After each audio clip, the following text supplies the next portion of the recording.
చెప్పుకోవాలి మీ అందరికీ అని అనుకున్నాను. అంటే నేను ఎలాంటి వ్యక్తిత్వం ఉన్నాడని చెప్పడానికి. పాలిటిక్స్లో సహజంగా మీ అందరూ నాయకులు, మండల స్థాయి నాయకులు, పంచాయతీ స్థాయి నాయకులు, మన పార్టీ ఎదగాలనుకుంటాం తప్ప వేరే పార్టీ ఎదగాలని అనుకోం. సహజం ఇది అందరికీ.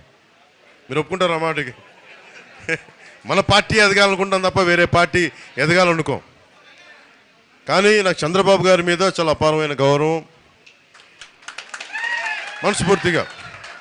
ఎందుకంటే ప్రతి నాయకుడితోటి మనకి ఇష్టపడే అంశాలు ఉంటాయి, విభేదించే అంశాలు ఉంటాయి. ఆయనతో నాకు విభేదించే అంశాలు తక్కువ, సమ్మతి తెలిపే అంశాలు ఎక్కువ నాకు.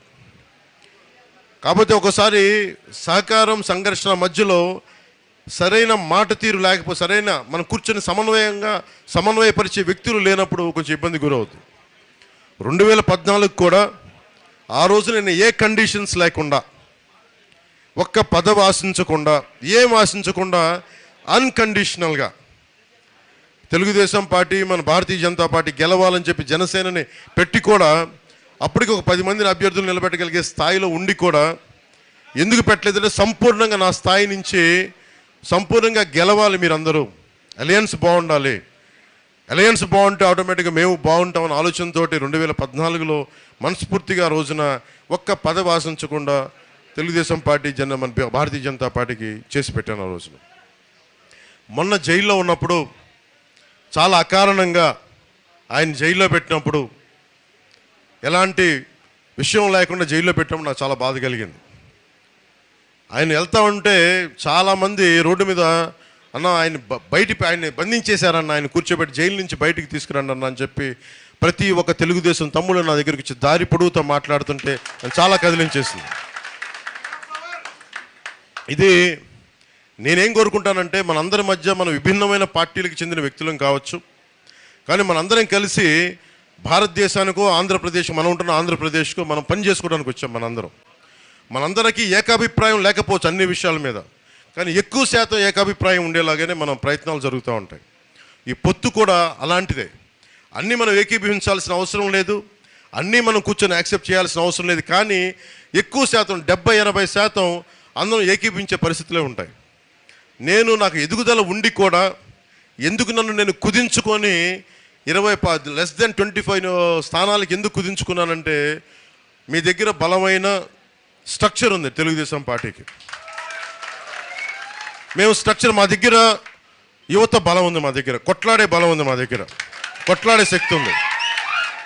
నేను మా యువత అందరికీ చెప్తుంటాను, మా మహిళా నాయకులు వాళ్ళందరికీ చెప్తుంటాం, మా నాయకులందరికీ చెప్తుంటున్నాం, భారతీయ జనతా పార్టీని చూసి కానీ తెలుగుదేశం పార్టీని చూసి కానీ మనం నేర్చుకోవాల్సింది, ఒక ఇంతమంది జనసందోహాన్ని ఒక స్ట్రక్చర్లో ఎలా పెట్టాలి అనేది మీ రెండు పార్టీలను చూసి నేర్చుకోవాలి. తెలుగుదేశం పార్టీని చూసి పదే నేను చెప్తూ ఉంటాను. ఎందుకంటే ఎవరైనా సరే నేర్చుకోవడం మీద, ఎవరి దగ్గర ఇచ్చిన పాఠాలు నేర్చుకోవడానికి జనసేన మేమందరం సంసిద్ధంగా ఉంటాం. ముఖ్యంగా ఆయన జైల్లో పెట్టినప్పుడు నేను వెళ్ళాను లోపలికి. నా దగ్గర నాకు పెద్ద ఆలోచన ఏం లేదు. పాప ఆయన జైల్లో వెళ్ళినప్పుడు ముఖ్యమంత్రి, ఉమ్మడి రాష్ట్ర ముఖ్యమంత్రి, ఒక మహానగరాన్ని ఆయన మేధస్సుతోటి, ఆయన ఆలోచన విధానంతో, ఎందుకు నాకు తెలుసు ఒక పార్టీని నడపడం ఎంత కష్టమో, అలాంటిది ముఖ్యమంత్రిగా ఉండి ఒక మాదాపూర్ లాంటి ఒక హైటెక్ సిటీని ఆయన కూర్చొని రూపకల్పన చేశారు, 2020 విజన్ అని. అలాంటి వ్యక్తి ఎక్కడో మన రాజమండ్రి జైల్లో అలా కూర్చొని ఉంటే నాకు చాలా బాధ కలిగింది. లోపలికి వెళ్ళి మొత్తం అన్ని ఆ సెక్యూరిటీ మెజర్స్ అన్ని తట్టుకొని లోపలికి వెళ్ళి ఆయన చూస్తుంటే, ఒకప్పుడు అందరికీ ఈయన్ని జైలు పట్టిన ముఖ్యమంత్రి గారికి అని ఇలాంటి దుస్థితి కలిగింది. నేనేం చేయగలను ఆలోచించాను. బయట పార్టీ వాడిని, నేను తెలుగుదేశం పార్టీ వ్యక్తిని కాదు, కానీ నాకు మీ నాయకుడు తాలూకు బాధ, మీ అందరి బాధ నన్ను చాలా తాకింది. నేను చేయగలిగేది ఏంటి? నేను చేయగలిగేది ఏమనుకున్నానంటే, మనందరం కలిసి ప్రజాస్వామ్యాన్ని కాపాడాలి, మనందరం కలిసి వైసీపీ రాక్షస పాలన నుంచి ఆంధ్రప్రదేశ్ని విముక్తి కలిగించాలి. నా వంతు కృషి నేనేం చేయగలను? సహజంగానే పొత్తు ఇలాంటి పరిస్థితుల్లో, ముఖ్యంగా మీ నాయకులందరికీ, తెలుగుదేశం నాయకుల మీ అందరికీ కూడా, సీనియర్లందరికీ తెలుసు, ఇలాంటి పొత్తులో ఆర్మ్ ట్విస్ట్ చేస్తారు. మాకు ఇన్ని సీట్లు కావాలి, మాకు ఇది కావాలి, అలా కండిషన్స్ పెట్టే పొత్తు ఉంటుంది ఎప్పుడు. నేను అవేం పెట్టుకోలేదు మనసులో. ముందు మీ నాయకుడు బయటికి రావాలి, చంద్రబాబు నాయుడు గారు బయటికి రావాలి అన్న ఒక్కటి తప్ప. ఎందుకంటే లెక్కలేసేవాడైతే వాడు పవన్ కళ్యాణ్ అవ్వడు. మనసుతో స్పందిస్తాను, మనకి తెలివితేటలతో స్పందించను, మనసుతో స్పందిస్తాను. కానీ నేను మనసుతో స్పందించినప్పుడు చాలామంది మా నాయకులు చాలా ఇబ్బందులు పడ్డారు. ఇప్పుడే మనకి మండపేట నుంచి కూడా లీలాకృష్ణ గారు సర్వేశ్వరరావు గారితో కూర్చొని మాట్లాడుతున్నారు. ఒకసారి ఆయన సర్వేశ్వరరావు గారు చెప్తా ఉన్నారు, మీరు చాలా పెద్ద హృదయంతో చేశారంటే లీలాకృష్ణ గారు అంటూ ఉన్నారు, ఆయన పెద్ద మనసుకి మేము కూడా నలిగిపోయామండి అని చెప్తా ఉన్నారు, సీటు కోల్పోయి. అలాగే ఈ పరిస్థితుల్లో వర్మ గారు కూడా ఇంత బలమైన నాయకుడు అయ్యండి, ఇంత బలమైన నాయకుడు అయ్యండి, త్రిముఖ పోటీ నుంచి ఆయన ఇండిపెండెంట్గా పోటీ చేసే సత్తా ఉండి వ్యక్తి కూడా. ఎందుకంటే నేను ఉదాహరణకి మనం ప్రత్యర్థి పార్టీలైనా ఇదే త్రిముఖ పోటీ అయినా కానీ నేను ఇంతే గౌరవిస్తాను వర్మ గారికి, గుర్తుపెట్టుకోండి. ఎందుకంటే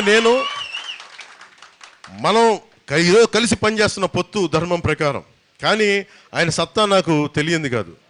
ఆయన సమర్థత, ఆయన ప్రతిభ, ఆయన వ్యక్తిత్వం, ఆయన నిలబడేతనం, ఆయన లీడర్షిప్ ఎబిలిటీ నేను సంపూర్ణంగా అర్థం చేసుకున్నాను.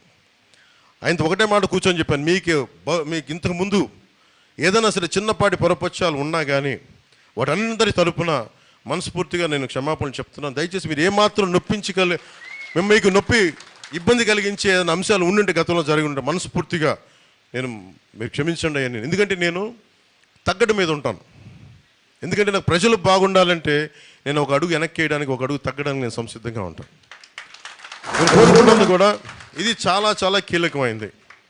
పెద్ద మనసుతోటి రాష్ట్ర ప్రయోజనాలను దృష్టిలో పెట్టుకొని చంద్రబాబు నాయుడు గారిని ఆయన చెప్పింది విని అర్థం చేసుకొని, ఆయన ఒకటే చెప్పారు నాకు, ఆయన పదవుల గురించి ఏమి చెప్పినా ఎమ్మెల్సీ అన్న మంత్రివర్గం అన్న నేనేం మాట్లాడలేదు.